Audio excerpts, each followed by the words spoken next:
Today is story. Today's webinar fellowship is Storytelling for Advocacy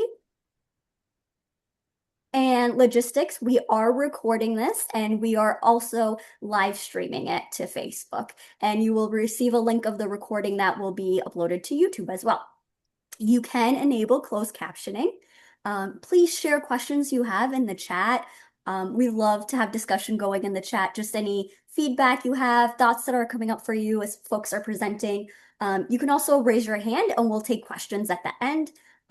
We are in meeting mode on Zoom, so you can mute and unmute yourself using *6 or the mute button on your phone. Just a little background, if we have any new folks in here, Positive Women's Network USA, we are the only national membership body created by and for cisgender and transgender women, gender diverse people, and transgender people living with HIV. Since 2008, our members have created a unified voice and built collective power for women, gender diverse, and trans people living with HIV. We believe that racial and gender justice cannot be divested from the HIV response and ground our work in collective liberation. PWN is creating a world where all women, gender diverse, and trans people living with HIV can live long, healthy, and dignified lives free from stigma, discrimination, and criminalization. Our objectives for tonight on Storytelling for Advocacy are: 1, learn how to effectively and authentically tell your story. 2, learn how to connect your story to a clear ask. And 3, learn healthy boundaries and autonomy in storytelling. The agenda, it's our welcome and introductions, which we're doing now. Then we'll go into presentations where Johnny will present first and then Juan Michael will present. Then we'll do question and answer as a large group, and we will have a call to action and a close. So our presenters today, we're so lucky to have with us Johnny and Juan Michael, and I will go ahead and do their bio introductions. And if I miss anything, feel free to come off mute and share. Can I read mine, Helena? Because I want to make it short. Yeah, go ahead. Okay. Read yours. So Juan Michael Porter II. I'm a Black gay man living with HIV in the middle of Brooklyn, even though I'm currently in Lima, Peru. And I am the former senior editor of The Body and The Body Pro. I am currently consulting on comms with PWN USA, and I'm the communications officer of the U.S. People Living with HIV caucus. So happy to have you here, Juan Michael. Johnny, would you like to introduce yourself too then? I absolutely can.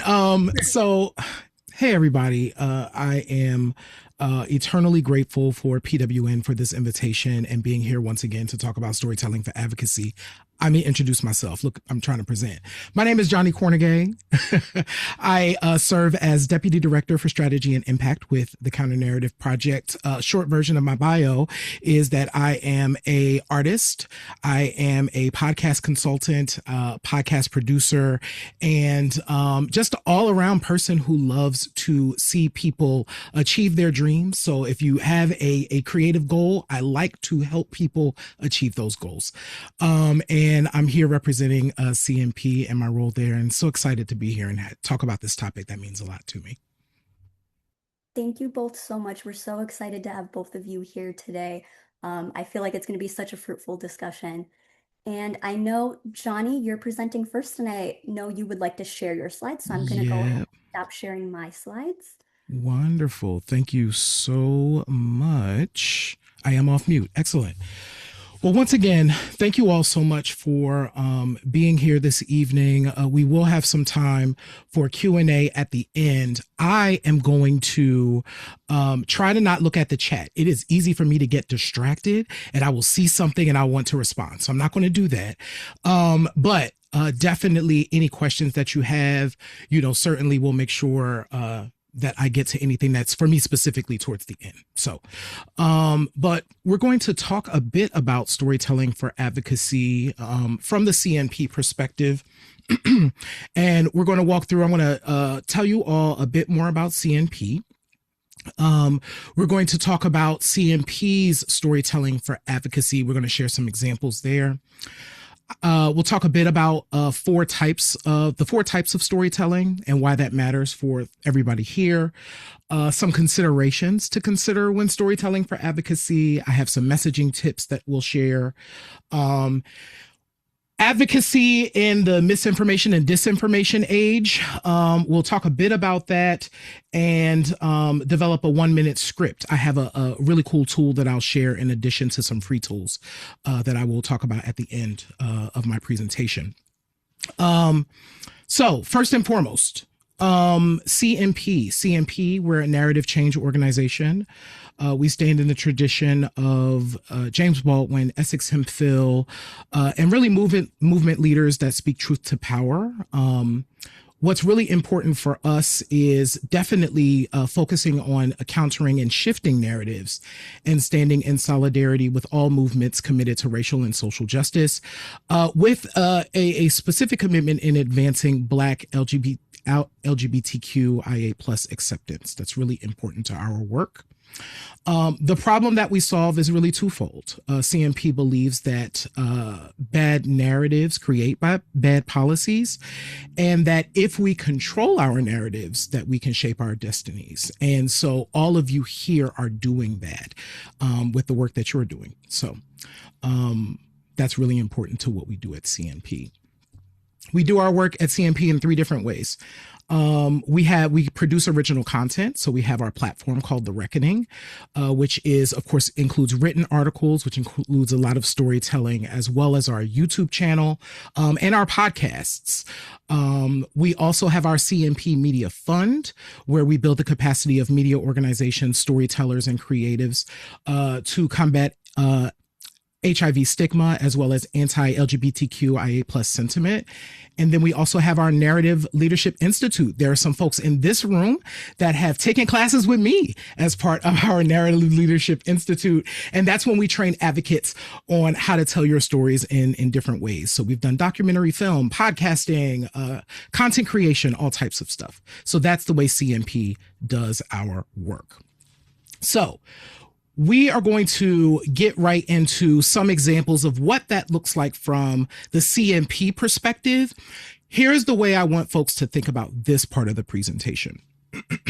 While I am talking about this from a organizational perspective, all of these things involve people. Right? So there are writers, there are people who are part of this content, right? And so even though I'm talking about this from an organizational perspective, I really invite you to see yourself in ways that you like to communicate in some of the stuff that I'm going to share as examples. And then we'll drill down into that as we get further into the presentation. Okay?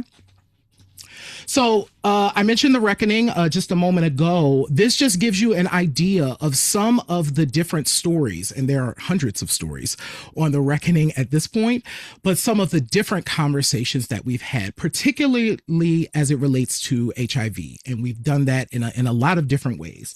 But these are articles specifically. So The Reckoning is not just a video platform, it is written articles. So these are just some articles that have been written with the goal of fighting HIV stigma and providing people with information, right?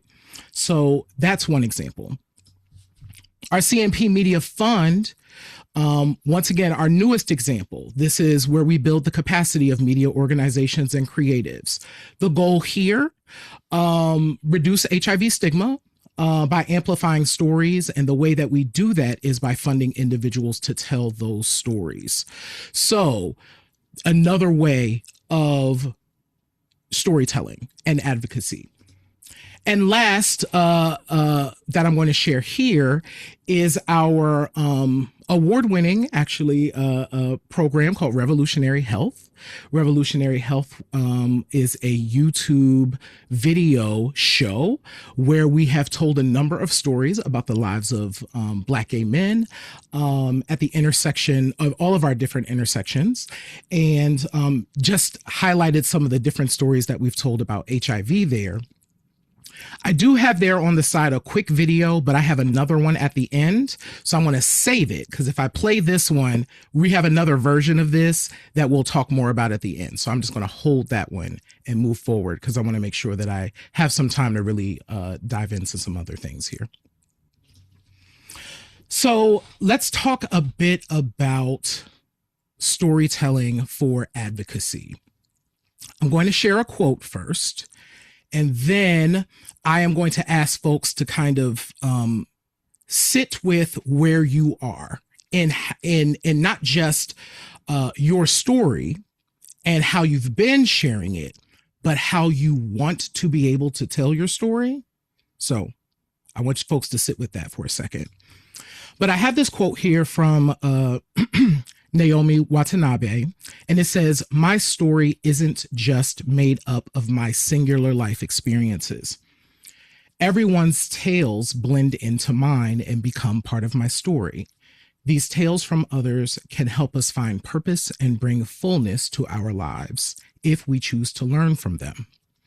That's why I want to treasure everyone's narratives. These narratives allow us to step outside of ourselves and view our realities with renewed vigor." The reason why I love this quote for this particular conversation is it's a reminder that your story is important and your story is connected to all of us. So we're all here in this room, right? Having this conversation about storytelling. This is an interconnected experience, right? And so I just want folks to remember that. Sometimes it's easy for us to think our stories are unimportant. Sometimes people have said that, right? And I want you to resist it. And I want you to stand 10 toes down in yourself and in your story because it matters. All right? And I am going to say that again here. All right. So when you think about storytelling, there's a lot that comes at us today. We have all the social media and Instagram reels and Facebook and you see all of these different versions of the way people tell stories. And we can look at that and be like, I want to do that because that's what we see. Here's what I want you to remember. You can only do what you can do, and what you can do matters. Here's what I mean by that.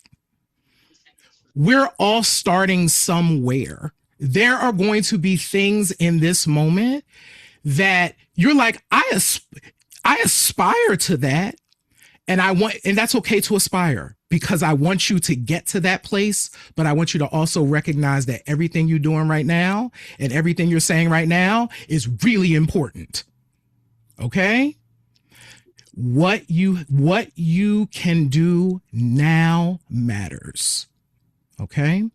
So don't forget that as we have this conversation today. I like to share this because it's interesting. I think there's more than 4 types of storytelling, but these are kind of common types of storytelling that folks talk about. So oral, and I mean oral in a lot of different ways, but oral storytelling is one of the oldest forms of storytelling. Written storytelling, visual storytelling, and visual can mean a lot of things. But being able to tell stories that people can look at and see. And then digital storytelling typically combines some version of any of these 3 things. It's at least 2 of the 3. It can be, a little bit of visual and oral, a little bit of visual and written. It could be a lot of things, but there's digital storytelling, which is a lot of what we see on social media. I am going to go to the chat now. So I do have a question.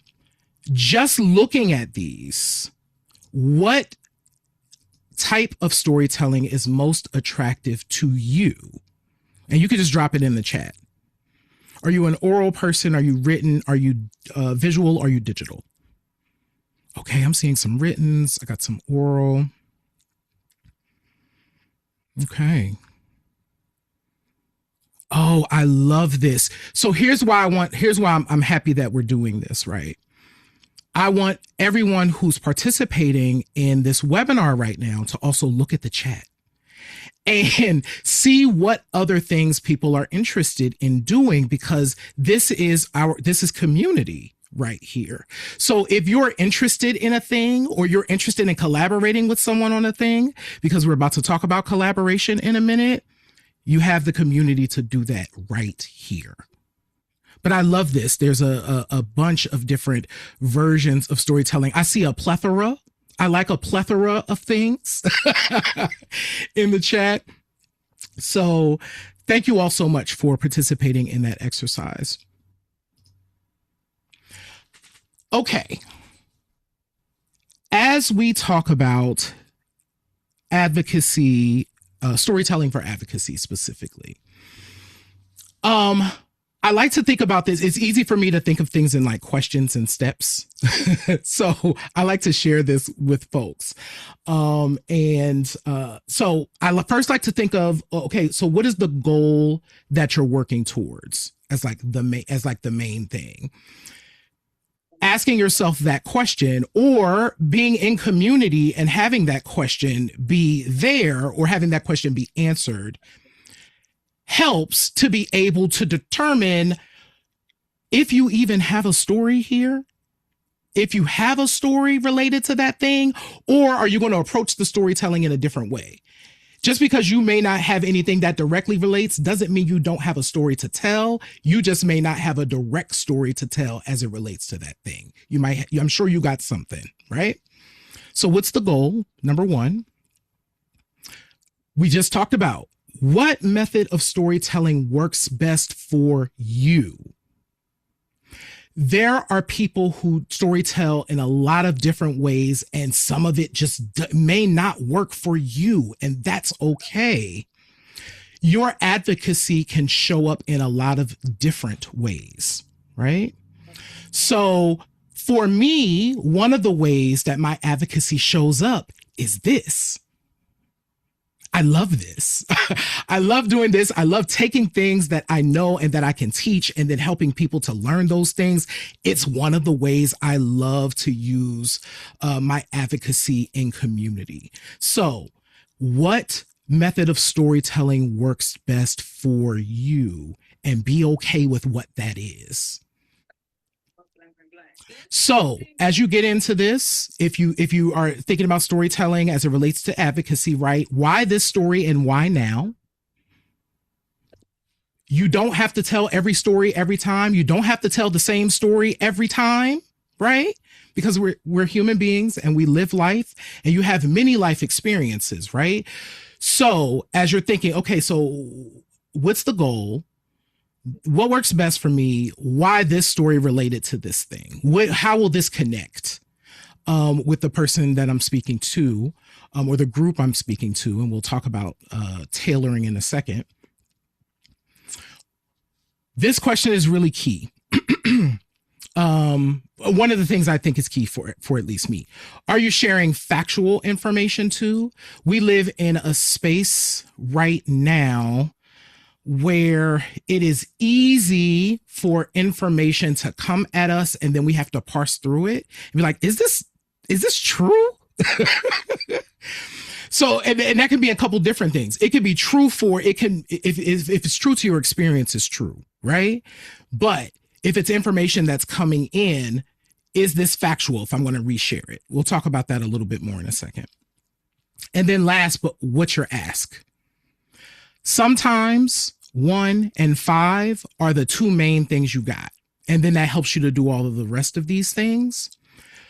But as you all are thinking about storytelling and advocacy, asking yourselves these questions will help you to start connecting some dots.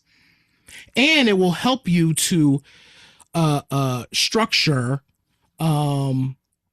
what story works best in what situation. And the more situations you have, you start to get a good idea of that as well. All right. So these are things that you'll have these slide decks so you can take this back. All right. Okay. Now, messaging. This is my favorite. I love like I said, I love steps. So, and I love coming up with like an easy thing to remember. So I call this my FACT method for developing effective messages, right? Focus and align your messaging, right?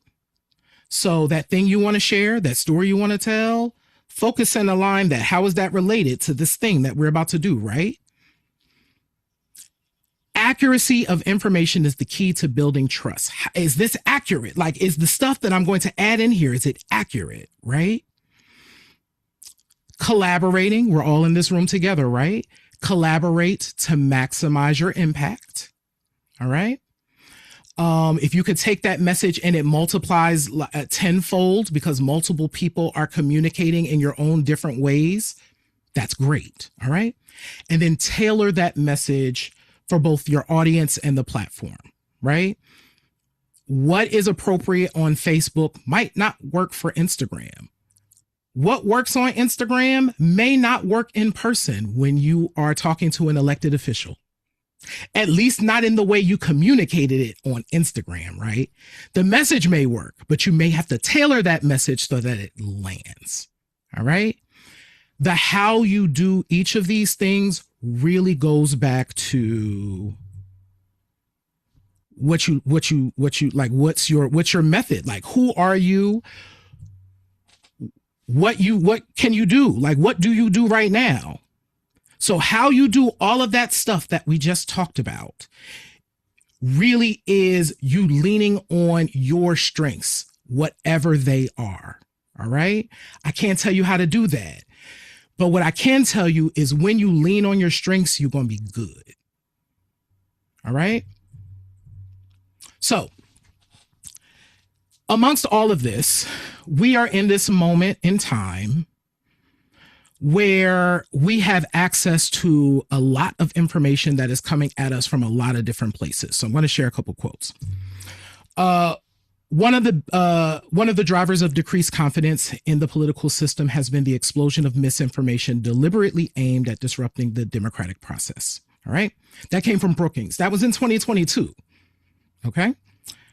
Now, in 2024, and this is from the European Digital Media Observatory, they reported that more than 60% of responses from AI-powered search engines were inaccurate, right? So I think I included the last part because I think it's important. While generative AI can improve information retrieval, it often fabricates and distorts facts, increasing the risk of fueling misinformation. So why am I putting this in here right now? AI is in every tool that we're using, including this Zoom that we're using, including this Google Slides that I'm displaying right here, everything. So it's taking that step to really ask the question about, okay, where's this information coming from? I'll talk about that more in a second. Also, it's an aside, but I feel like I need to say this. One of the biggest forms of disinformation in my lifetime actually involves the origins of HIV. The New York Times did this great article on this in 2017 to talk about the great disinformation campaign from the early 1980s around the origins of HIV. I say that here because it's also us sitting with the fact that we are countering messages that are really ingrained in people that for many folks were wrong at the beginning. And so so just know that this work that you're doing is really important because you're also countering these old lingering notions out there. All right. I also need us to realize that some of these people believe these things that were debunked 30 years ago. Right. So that's really important to just kind of sit with. This work matters for so many reasons. Okay. So how can advocates deal with this impact? Pause before engaging with anything. Depending on, so if you're like, hey, I'm thinking about, I'll use my advocacy to write, or I'll use my advocacy to kind of create some digital content, right? Just take a step back and decide, okay, what do I do with this information? And so here's some questions I want to throw out. One, did that make me instantly angry or scared? That is a tactic. I literally now have a reflex when I read a headline and I'll be like, okay, well, what is this? And typically I don't click on it in the app that I'm in because I realize that the algorithm is just going to give me more of that. So I literally will go to somewhere else and look it up and start doing my research. Now, what I also know is that app is tracking me from one to the next, but we're not talking about that. The main thing is I take a step back because I know that that's a tactic, right? Does this information that's being shared have a clear source? In our current moment, and I'm seeing this a lot, there are articles from new news outlets that literally have no context. It's just a story that looks like a news article, but it doesn't have any of the things that news articles have, like a person, a place. Everything is very kind of general. Telltale sign that, okay, this may not be a real thing. Once again, but you take a step back and you're able to figure that out. And the last thing, and number 3, is it too perfect of an argument or too realistic? Now, we are currently in a moment in time where a lot of too perfect of an argument or too unrealistic things do happen, right? But if you've taken that step back and you've done your research, at least you know that this thing that is happening is either true or maybe not true. And now you can decide what to do with that thing. All right. So ask yourself the questions. Did it make you angry? Does it have a clear source? Is it too perfect of an argument? Start doing your research, and then you can decide as an advocate what to do with that information. All right. Awesome. A couple more. My last big thing that I really do want to talk about is how to create a 1-minute HIV advocacy video. Video is we see a lot of social media content with short form video, and I have actually gotten this down to like a science to how you can make one for yourself. You can actually use it for anything. So I use this same thing and apply it to everything that I do. So I'm going to show this quick video, and you see the tools that I've used here. There are other tools. I'm going to share some free ones at the end, but I'll play this video really quickly, and then we'll talk about what's in here. Greetings, everyone. It's Johnny Cornegay here with a CNP update. In upsetting news in Texas last week, Judge Rita... My bad. Greetings, everyone. It's Johnny Cornegay here with a CNP update. In upsetting news in Texas last week, Judge Rita O'Connor ruled that a requirement for businesses to provide health insurance that covers HIV preventative drugs violates the religious freedom of some Christian employers. According to NBC News, Judge O'Connor has in recent years become the go-to judge for conservatives seeking to challenge Obamacare provisions. CNP is clear on this. PrEP is important for our community's ability to end the HIV crisis, and that's one of the reasons CNP is launching our Fierce Love PrEP Bootcamp. According to CNP Executive Director Charles Stevens in 2018, PrEP messaging must convey that while it is about sexual health, it's also about connections, relationships, and power. The ruling by Judge O'Connor is a step backwards, but the fight for expanded access to PrEP continues. Be sure to follow CNP Tribe on all social media. Awesome. So here's what happened in that video. Part of that video may not have come through. I realized the sound was doing something weird, but you get the idea. Here's what's in there. You can download this. So if you're on your phone, you can just take a screen grab. So you have the link. You'll also have this presentation, so you can go back and look. But that video had an introduction where I told folks who I was. It introduced a topic. I had a cited source. Sometimes cited source isn't necessary, but in this case, it was. What did we want people to know about that topic from our perspective? And we closed it out and we gave you a call to action. Okay. So this is it's a script, right? I love a script. You are not, I don't make social media videos without a script because I'll do this. But anyway, that is there for y'all. And I've actually given y'all some tips on the number of words for 1 minute video as well as for a 5-minute video. So y'all have this available. Last thing I wanted to share, here's some free tools for advocacy. Your library card. Best thing you can get. It is absolutely free in your communities, and your libraries need your support. So if you don't have a library card, head on to your local library and grab one because they could definitely use your support. And you can use your library for a lot of things. 1, research, 2, computer access, all types of stuff. Cell phone camera. If you have a cell phone and it has a available camera on it that works, absolutely use that for your social media. I'm sorry, for your creation. And your advocacy. Google Docs, I do all my scripting there. YouTube obviously is a free tool that everybody has access to. Substack is another tool for your writers out there and your podcasters, because Substack does some podcasting too. I have thoughts about that, but that's separate. But Substack, MailChimp, Canva for your graphics, and then of course all of your social media platforms. So these are free tools that you can use for your advocacy. And I will close out with this. This is from Wendell Pierce. Storytelling is also the gateway to truth-telling, which helps inform our opinions, decision-making, and self-views. Sharing our stories allows us to come together, declare what our values are, and act on them. Please follow CMP.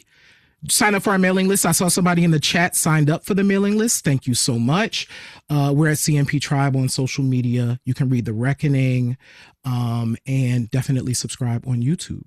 I appreciate y'all. And I will turn it over to Juan Michael. Lovely. So awesome. And Johnny, there was a question about subtitles. I use Adobe, but I also use Instagram for my caption subtitles. What do you use? So it depends. So when I'm on Instagram, I actually do use the Instagram built-in closed captioning because Instagram likes that, and it helps to boost the video. So there's 2 things. Instagram likes it when you use music inside of Instagram, and they also like it when you use their captions. But everywhere else, I use Descript because it's just easier for me for all of my editing. So I add my captions there. But Instagram when I'm on Instagram, and Descript when I'm everywhere else. Thank you for that. Thank you. Yay. So I'm Juan Michael Porter II. We've all spoken before, and I'm doing Tying Your Storytelling to an Advocacy Ask. It requires relationship building. Next slide. So, has anyone ever watched a soap opera? I know the answer is yes. I love telenovelas. I'm in Peru, and I was just talking about one of my favorite ones. It's where this woman is walking around slapping people. Who is she? The boss. What is she doing slapping people? Where is she in Brazil? Why is she slapping people? To get what she wants. When, today, right now, always. And next slide. Every show confronts you with those 5 questions. Answering these essential questions will lead us toward an even greater question, the how. How meaning the means you use to implement change. Now, change is so important because we're going for policy ask, and I stand by this. Policy is not what you believe, it's not what you say, it's not what you think, it is what you do. And policy without action is just empty speeches. That has come to me from Ronald Johnson, who is an incredible advocate, many of us know. And I think it's really important to hold on to that, that if we don't have action, then the policy really doesn't matter because policy is doing. Next slide. In advocacy and life, we can't get to the how until we figure out the who, what, where, why, and when. That might sound basic, but that's what relationship building is. That's why relationship building is essential within our work. If you don't know somebody, you can't know what matters to them. This comes from Dr. Oni Blackstock. When folks are asking what's the matter with you, what they're really asking is what matters to you. And sometimes I've been in rooms with legislators and I'm like, what is wrong with this person? But really, it's that they know what's right for them and for their community. And when we are speaking to them, we are helping to get them on the right track towards what matters to us so they can properly represent us. And again, we can't get to that if we don't go through the who, the what, the where, the why, and the how and when. Next slide. So, as a starting point for the who, what, where, why, how, when, ask yourself, but what's the point of meeting this legislator? As in, what do I want? Always start with the what and the I, because that's what you got before you have anything else, yourself. Next slide. Now that I know what I want, so let's do a quick thing. I want people to have access to their meds so that they can live. And I have many tools that I can take to get across to someone, but I got to know that first before I walk into that room. If I am going to AIDS Watch and I want to talk about getting Sweden to do eco farming, I probably shouldn't talk about that because that's not why I'm there. That's not what AIDS Watch is for.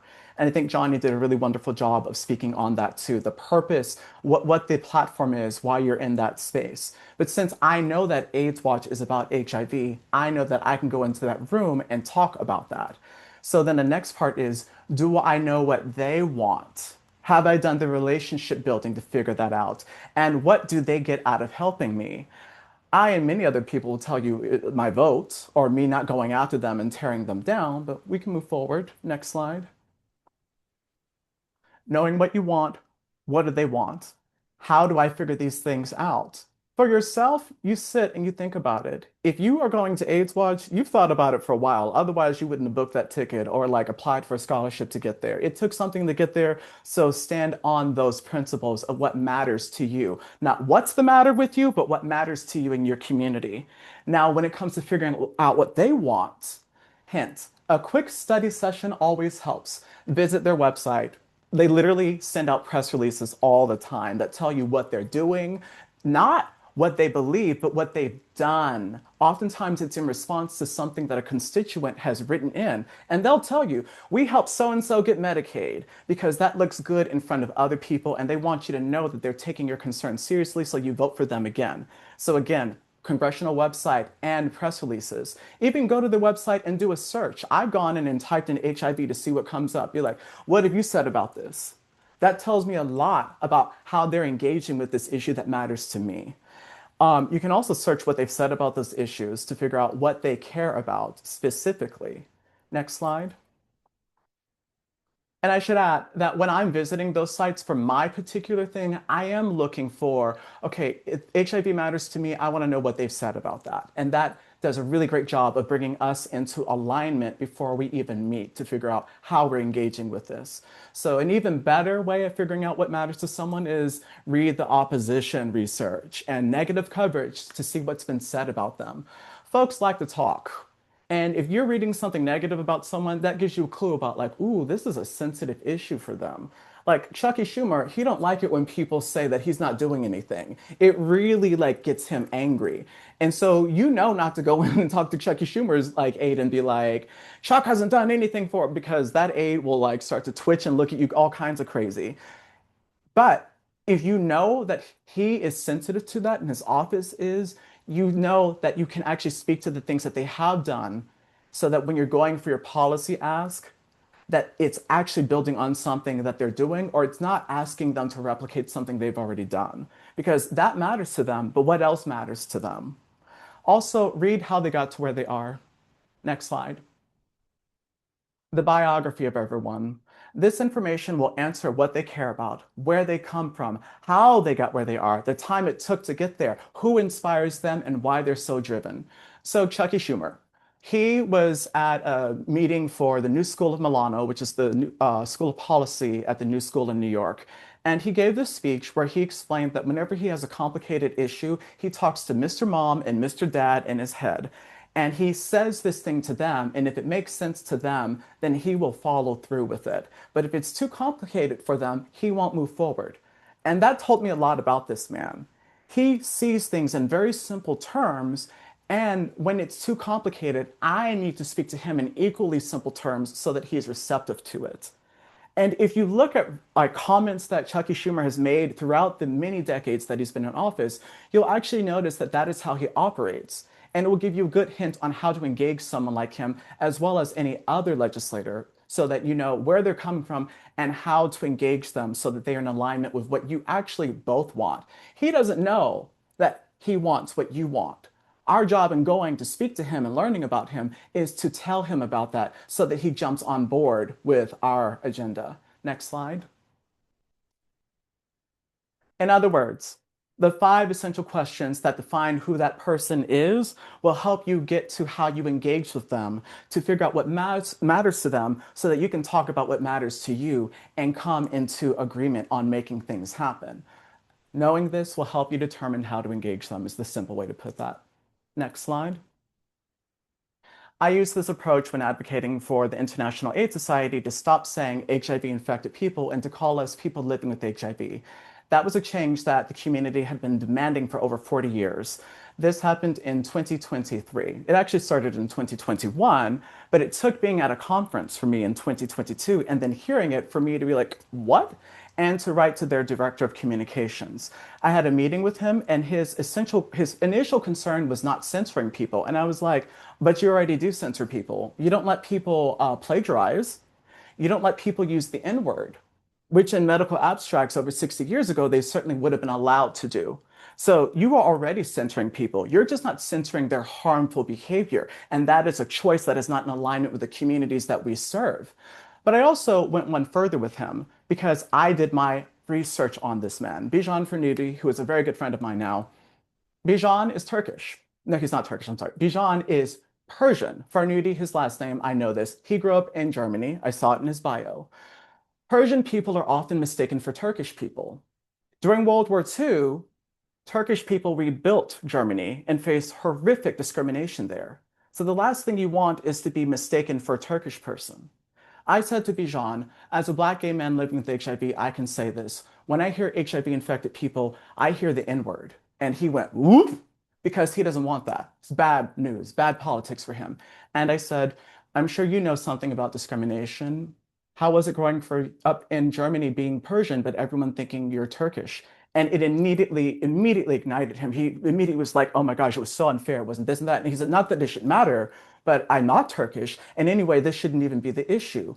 And so I took what mattered to me and I brought it to him in terms to get to what he didn't want, which was being aligned with using the N-word. And then I made it personal for him to reinforce my policy ask. Within a year, they had completely reformed their language guidelines and extended them to all language that was harmful because they realized if Juan Michael is coming in here, then someone else can come in here and speak about these other things. It's time for us to listen to what the community has been asking for. I want to note that that was a easy win. The community's been asking for it. It's not like I'm asking them to like give half of their budget over to PWN, which I would love for them to do. But that wasn't the ask. I'm asking them to do something that's in their own best interest. And when you're going into a space and you're showing that what I want is actually what you want, it is easier for them to hop on board.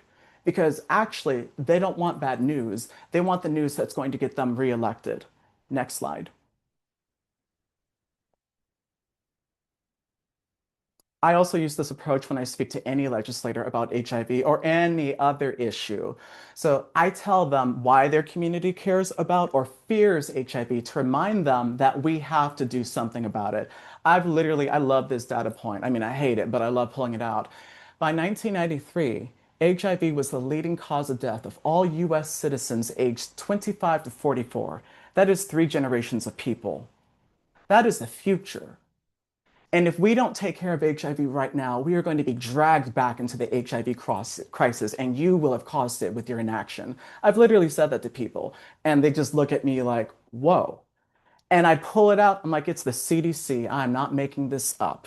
These are the facts. And the facts are that HIV, when it's untreated, equals AIDS, which equals massive transmissions, which equals death. And will your silence be complicit in that? Obviously, I was being a bit more like, about it, but sometimes you got to grab these people and shake them and remind them that these are the stakes. Next slide. By the way, I have a friend who says to me, "You often sound like RuPaul when you're delivering things," and I just heard it. I can't unhear it now. So, um, as an example for engaging people around HIV, just last year, my first time at AIDS Watch, we were at the office of Grace Meng, Congresswoman Grace Meng of New York. So she represents New York's 6th district, which is one of the most diverse districts in the country. It is very Asian, very, very, very Asian. And I grew up in very, very Asian diverse communities. Next slide. So I've reported a lot on Asian communities, and people will say, why? And I'm like, because these are actually my people who raised me and fed me and were there for me. So again, huge Asian population. Do any of you know how much HIV affects the Asian community on paper? Each year, they'll say there's about 2% of people who are diagnosed with HIV who are Asian, and only 2% of people living with HIV in the United States are Asian. And that's just not true. Here's why.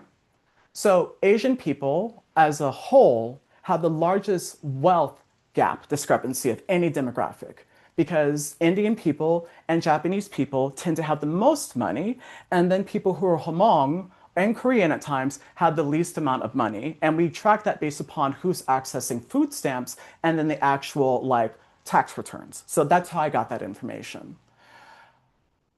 Asian people as a whole have the highest rates of private health insurance. Asian people as a whole have the lowest rates of testing for HIV. So if Asian people as a whole are doing the least amount of testing for HIV, do we really know how many Asian people are living with HIV? Absolutely not. What we do know is that when people from other countries, Asian people who are coming here for school, if they test positive for HIV, they drop out of school and go back home and often do not enter into care and die with untreated HIV. Now, Grace Meng's office knew this. It just had been presented to them by an HIV advocate. And now I'm saying to them, the district that you represent has an overwhelming effect of HIV and you don't even know it. What are we doing to resolve that? I made the issue that matters to me matter to them in a way that they hadn't heard before and hadn't considered. Next slide. So again, just repeating, we really don't know how much Asian people are affected by HIV, but we can still show why it matters to someone. Now that Congresswoman Grace Meng's office cares about that issue, on paper at least, it has no reason to say, oh, I don't know what's going on and I'm not going to do anything about it. Actually, anytime I follow up, it's like, okay, we're on this. We know about it. It has a reason to do something about it. But before, it had every reason to ignore it. They don't want a news article coming forward asking why they're not doing something about this issue that is silently affecting people and not being treated. Next slide. I just got down to the what matters to them, why it matters to them, why it matters to me, and how we can do something about it. So this portion is let's workshop some of your concerns and asks. I am going to ask for a volunteer.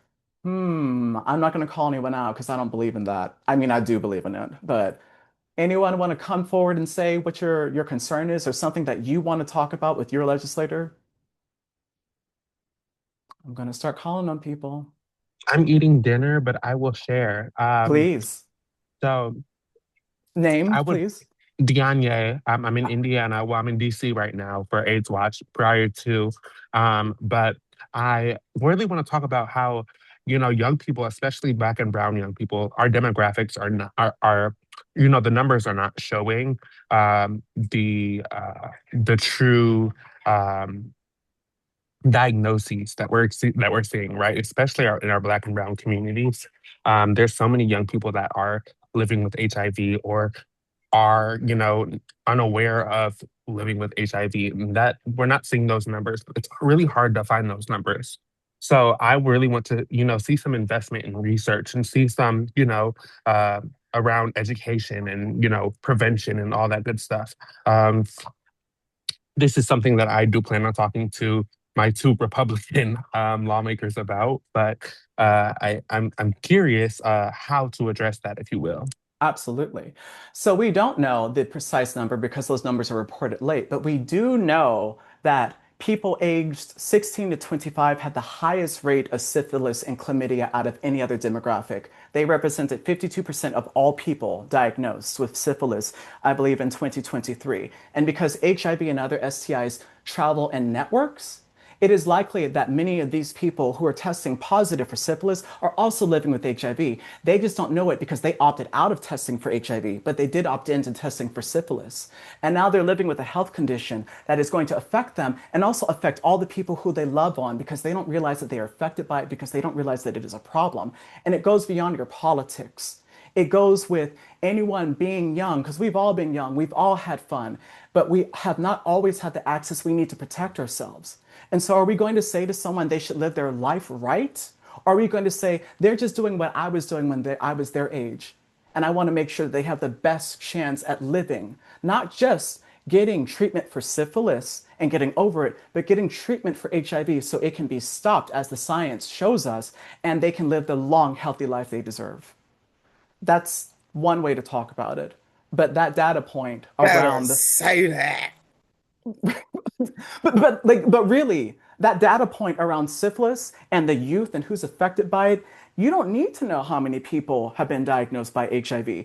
All you need to know is what else they've been affected by. It could even be poverty. This generation is facing higher rates of unemployment, and we know what's going on. People are holding up. There aren't jobs there, which means that many of them are not getting the health care they need, and they are now exposed to HIV, and they don't even know it. It's not necessarily talking about HIV, it's talking about the other issues that matter to that person and tying it back to why HIV is an issue they hadn't even realized. And you can do that with anything. Even food insecurity, housing, all of these things. And the Republican go-to is often, well, if they were living right, and be like, you know, Jesus says, don't judge people. We haven't always lived right the way we want to, but I know that Jesus would want us to have access to healthcare. Or like, it doesn't even have to be that. I have no morals. I'm so unscrupulous when it comes to blackmailing people morally about the things that they have over their head. And if they were of another faith, I would hold that too, but drag them across the coals so that they are on my side, which they already are. They just don't know it. And Lady Alba, thank you so much for that, Dianye, and good to hear your voice. Yes, hello everyone. There are so many things that need to be redone or revamped concerning and surrounding HIV. The two things that are closest to me are one being HRA, the administration of HRA, the case managers. They're not advocates for us at all. You might find one out of the whole barrel of apples, you know, and then you have some who start off and give you that little speech, that rhetoric, let me know, I'm here to advocate for you. Then you find out that they're really not. They have poor, I'm at a loss for words here, poor business attitude, lack of compassion, empathy. Literally what I say is I'm treated like a regular welfare recipient, which I'm not. You know, it's to me, for me, I didn't make the choice to go down and say I need help because I can't meet my bills or, you know, my cost of living. I had to make the choice because when I was diagnosed with AIDS. So I couldn't work. I couldn't do anything for a while. I had to focus on my health to hope to get out of that category, which I have done, thank God. And I still accomplished that and live undetectable for many years now. But still, the treatment is horrible that they do. They don't navigate you properly to things that are out there, that information that we could use that would benefit us.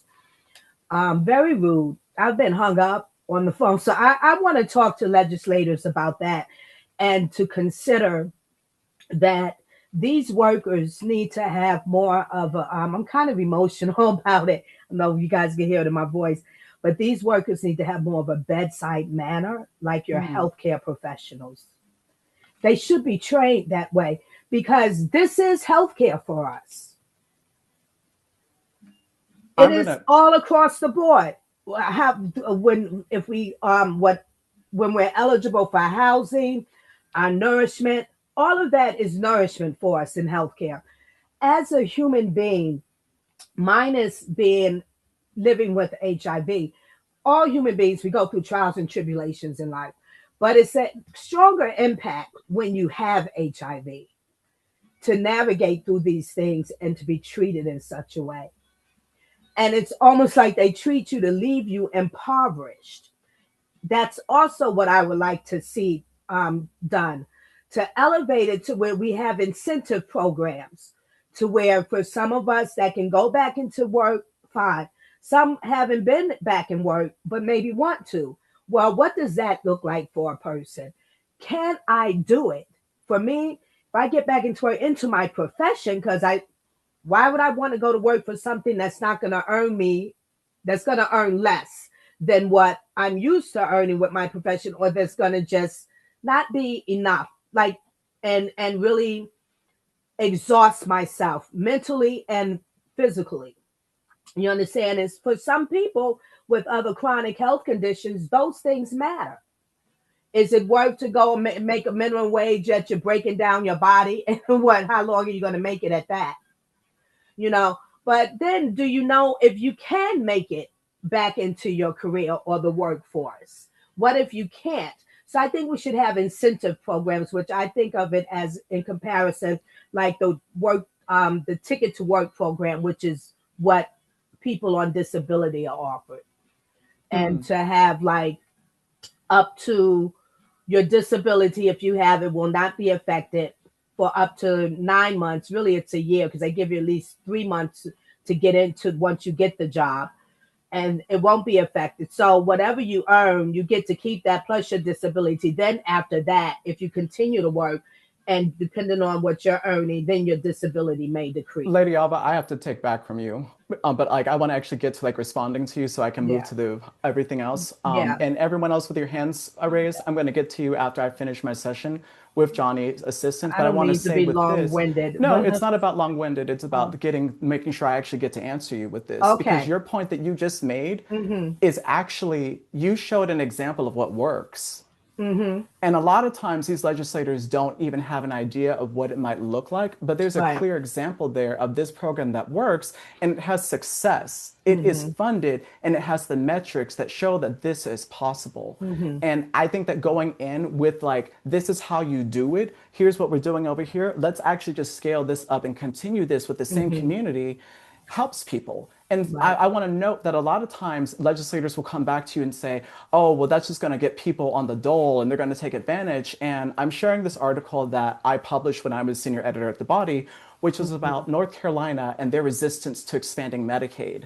They resisted for nearly a decade, and then they like changed overnight, with their senator being one of the only Republicans saying we cannot touch Medicaid, because they finally realized that actually when people have assistance, they don't want to be on it for long. They want to get better so they can start working, just like you've said again. And I think that when you show that clear delineation, when you have that data, it takes every argument away from them and shows that actually this is going to save you money.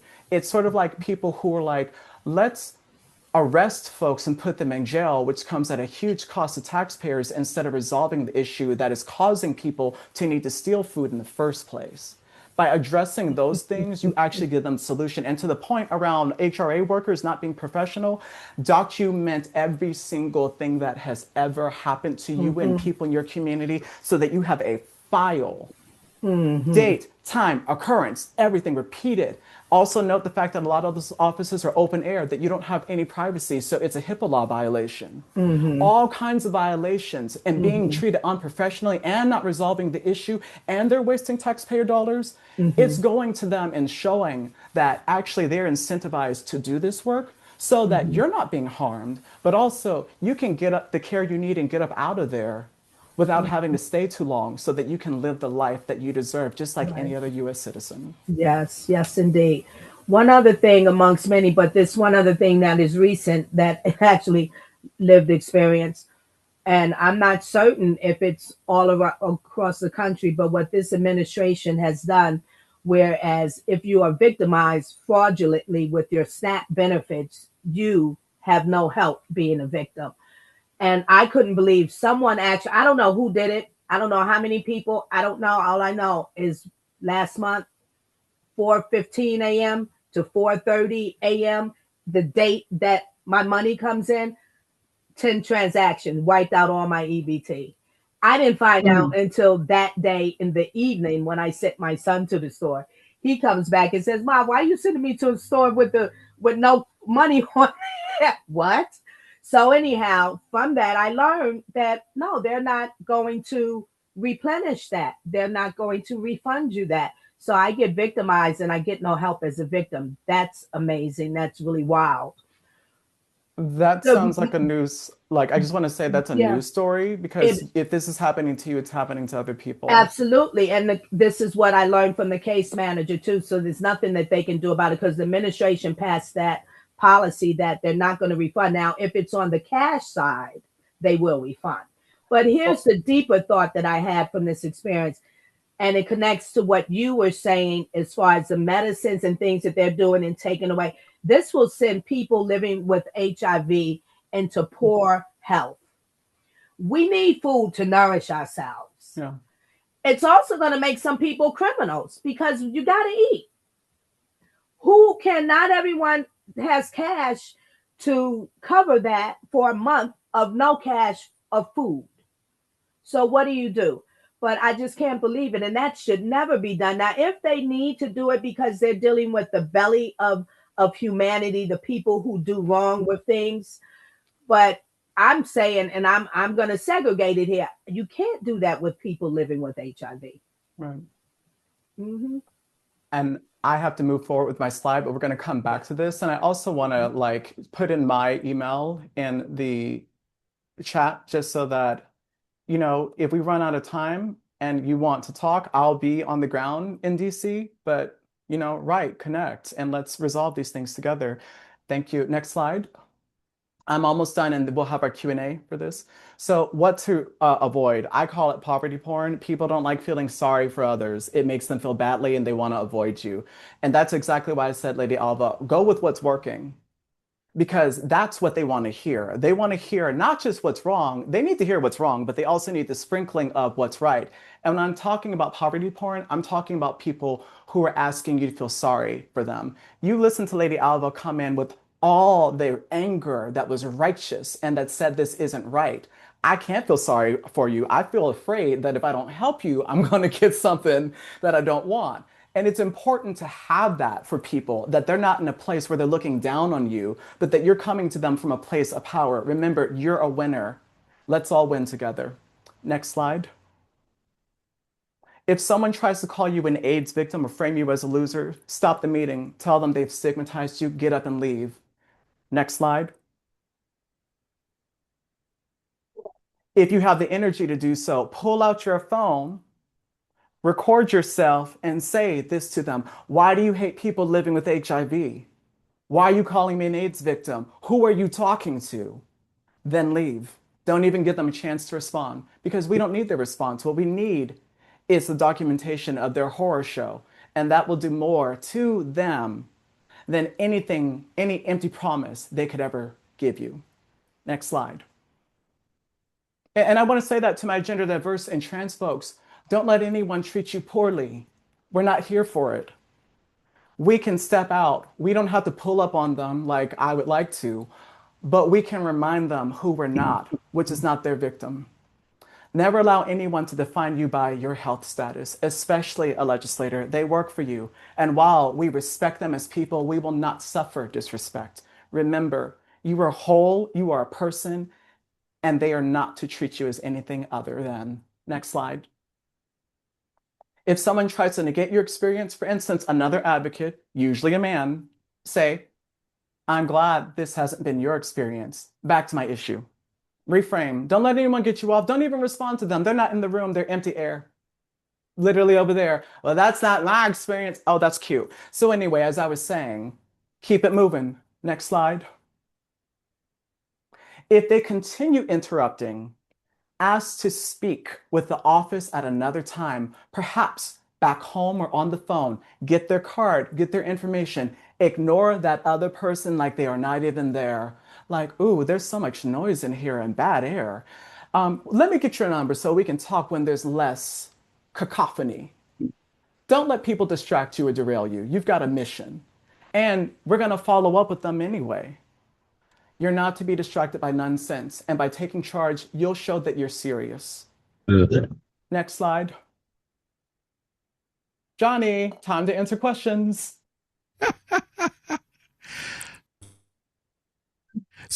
For folks, I know that there are some folks with hands raised. Wanda, do you want to jump in? I see your hand up. I don't know about the jumping part, but I'll gladly say something. Okay.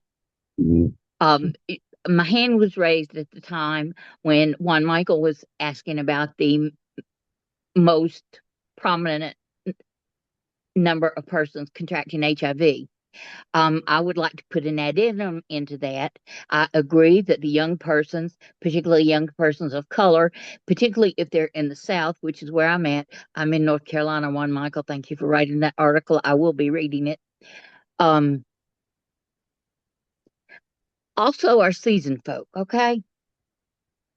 Our seasoned folk, I tried when we had an ASO here where I live. I live in Winston-Salem, North Carolina. There is no ASO anywhere around me until you get over to Greensboro, North Carolina. And that's Triad Health Project. And they're so busy, they can't, they just can't do more. Fortunately, being a retired RN, I'm very self-sufficient. But I do get pissed off sometimes. But anyway, we have seniors that don't even know what HIV is, never heard about HIV. Living in senior, especially the affluent senior facilities. There's so much hooking up going on up in there, y'all. And doctors of persons of privilege, they don't think it is funny, but it ain't funny. They don't even think about testing for HIV. You know what I'm saying? And in my personal opinion, an HIV test at the very minimum should be part of your annual blood work when you go to the physician from the time you're like 15 on. Of course, we know people younger than 15 are having sex, but I mean, I got to draw the line somewhere. But I think that's part of what we have to do in leading by example. In when we go and speak with these people that we pay, and we pay them very well. That's why they don't like to leave their positions once they get a seat in Congress. We can't talk to them in a bullying form, but I guarantee you that every one of them has someone in their family that's living with HIV. And Wanda, there's a policy ask there, I believe, around like making sure that there's testing expansion for people who are older, right? If Ronald Johnson had anything to do with it, and we at the caucus had something to do with it, we worked on it a couple years ago. But I hope so, and I'd be happy to be a voice. I know y'all be surprised. Thank you very much. I love y'all. In addition, Juan Michael, I just wanted to hop in. I not only heard the policy ask there, but I also heard an opportunity for community conversations as well. One of the things that is incredibly powerful, and this is a way for everybody on this call to practice the storytelling as well as presentation skills, is to be able to, in your local communities, if there are opportunities for you to host like an event where you can share information about HIV, because we know that folks have there's so much outdated information that folks have about HIV transmission and just need to know more. I think this is also an opportunity for within community to be able to have community conversations about HIV as well. So it's just something else for folks to think about. Johnny, if I may, please. PWN has been working on training some of us to become like ambassadors in the community, to do support groups for persons already living with HIV, whether it be virtual, because like I said, in my area, there is nothing, and a lot of people don't have transportation, even though I'm in a city. I'm not out in the country somewhere. But I also would like to have conversations around people doing what people do. I firmly believe in safe consumption sites. I make no judgments about what people do, but I want people to do it safely. I want them to do it with informed. Um, Thank you, Dawn, PWN Cares Ambassador. Um, See how we pull together. I love it. Me too. But I mean, anyway, I could have a whole conversation with y'all on another topic. I'll let someone else go. I don't want to hog the conversation.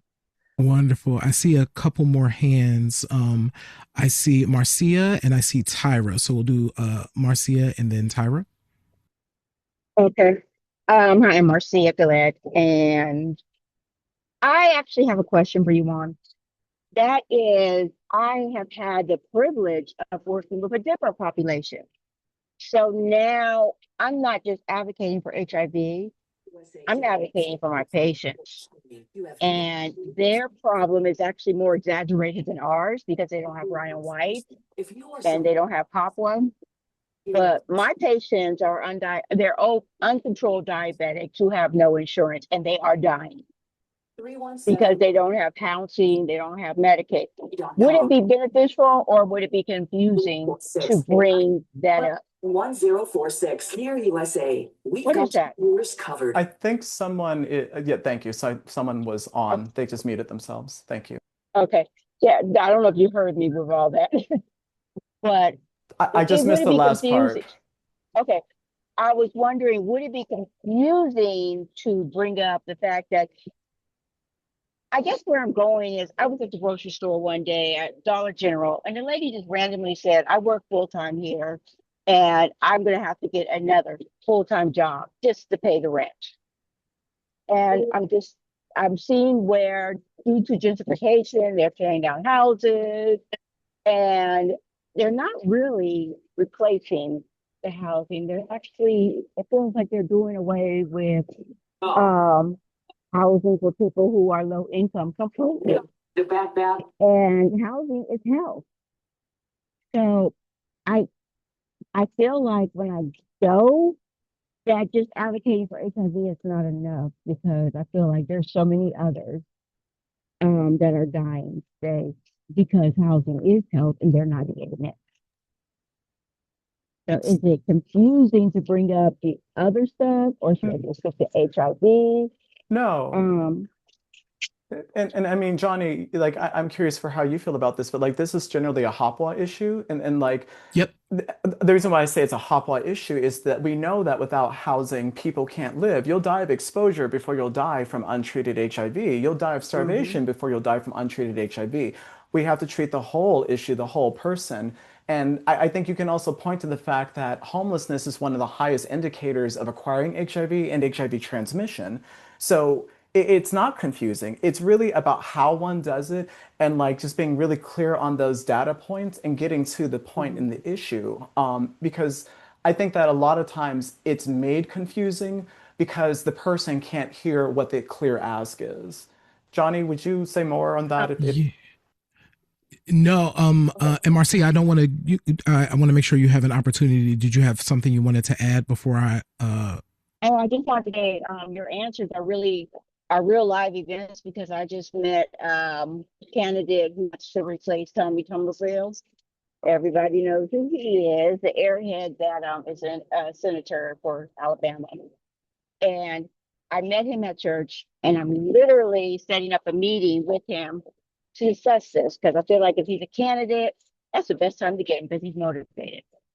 So keep in mind, I'm going to use everything to. Yeah, and so I wanted to piggyback on what Juan Michael said.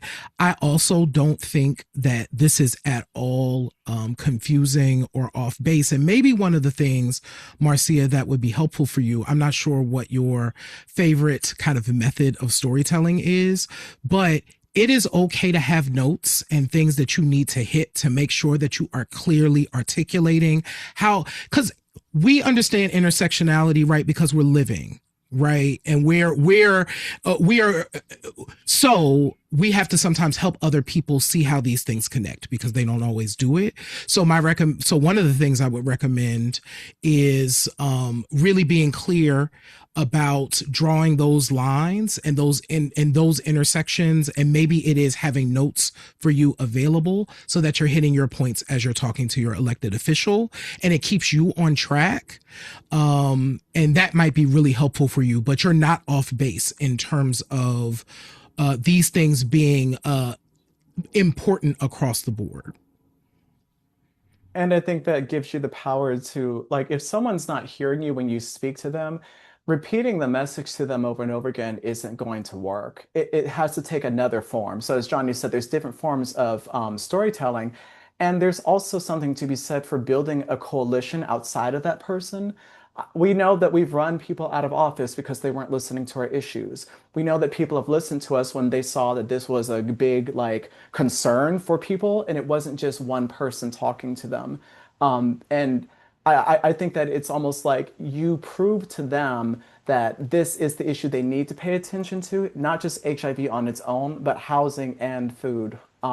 Does that make sense?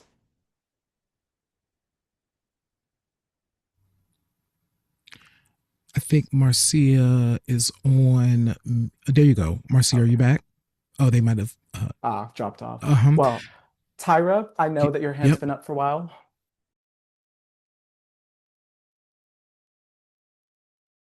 Yes, I'm here. I'm sorry. Okay. My question is connected to the storytelling and what's like the climate we're in, right? Okay, so almost a lot of areas that we're walking ourselves into are anti-DEI, and everything about us in this community and these demographics is DEI.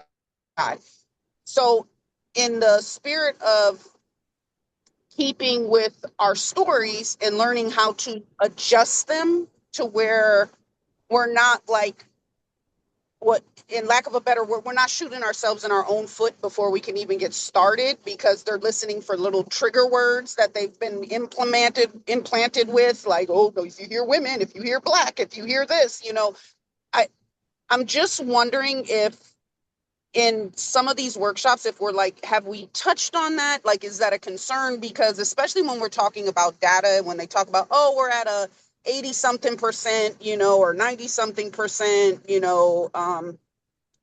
rate of, what word am I looking for here? I'm sorry. I'm having a brain fart.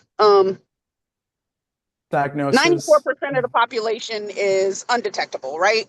Okay, but if you're looking at it even deeper, women of color are testing at a higher rate right now. Like, it's blowing my mind and it's scaring the hell out of me. But it's like when you go into the data that they have out there for you, the people in that demographic only are this little 8% little bleep on their charts, right? So how do we get across to the people who are looking at, say, maybe some of this data who say, oh, that's only 8%. No, what you're not understanding is 8% is because we're a smaller portion of the population, but that doesn't mean that that's not 100 and something thousand people. You know what I mean?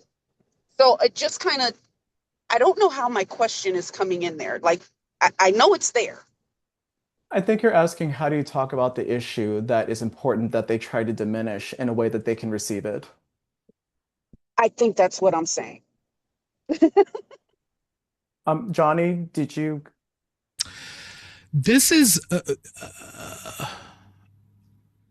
I'm not struggling. There's something I want to say, but I want to be sensitive, Tyra, to the specific question you asked about the climate that we're in, right? So Johnny wants to say here's where I think it is. Okay, I think I've now discovered where I want to go. So I think, Tyra, to get to your point, I think spending the time on the conversation that you are interested in having with your elected official and literally just focusing it there. You know what I'm saying? Because I think the thing So there's the identity that we're holding, right? That we're bringing into that space.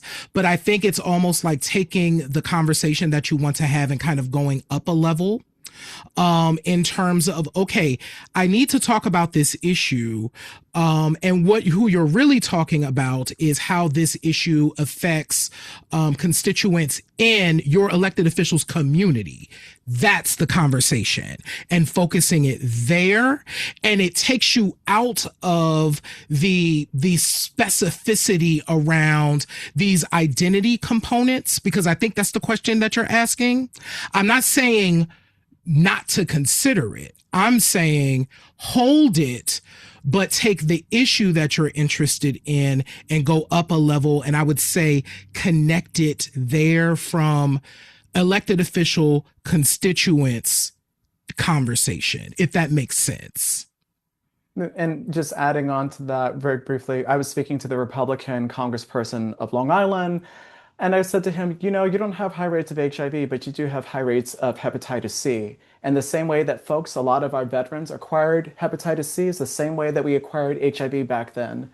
And so if you take away this, you're also taking away funding from them for this. And I know this matters to you. Like, there's always a demographic point. Like, not many people know this, but there's more white men living with HIV than black men. There's more black women living with HIV than white women, but there's actually more white men.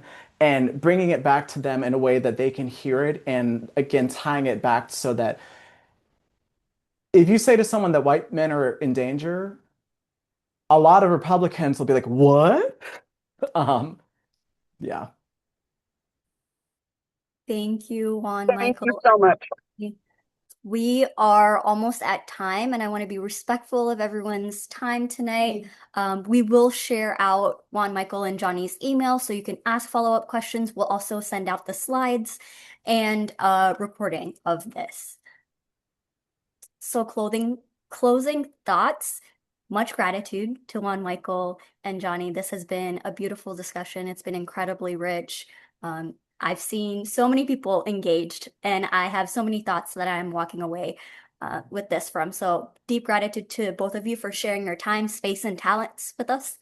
And our closing call to action is actually for you all to practice your storytelling for advocacy. So you could apply these tips at AIDS Watch and beyond when you meet with your elected officials. And our very own Barb actually created a PWN individual narrative planning sheet to help you craft your story. And if you scan the QR code, it will take you to that, and you can use it in your next legislative meeting.